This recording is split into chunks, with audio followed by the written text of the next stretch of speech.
Assalamualaikum warahmatullahi wabarakatuh. Jadi teman-teman, sekarang kita ada di TSM. Lagi weekend, kita mau pergi nonton.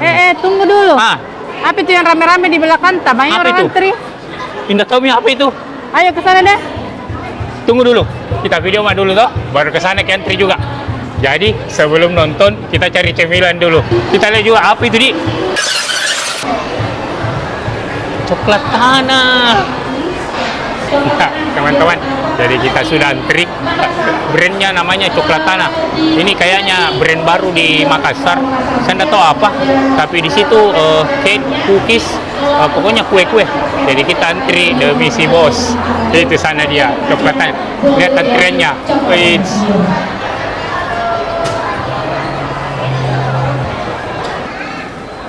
Nah, kita sudah dapat. Jadi kita langsung beli 2 box. Jadi ini tuh brand dari Coklat Tanah. Pelopor oleh-oleh kue coklat di Makassar. Coklat yang digunakan juga ternyata asli dari Sulawesi. Untuk varian dan harganya langsung cek di sini. Kemasannya juga unik. Cocok sekali dijadikan hampers atau oleh-oleh untuk orang terdekat. Rasanya enak, manisnya pas dan tidak bikin enek. Oh iya, selain olahan coklat yang enak-enak, ternyata di sini ada juga menu minuman. Nah, yang saya coba ini namanya Coco Drink. Nah, yang penasaran mau coba, namanya itu Coklat Tanah. Lokasinya TSM, lantai LG,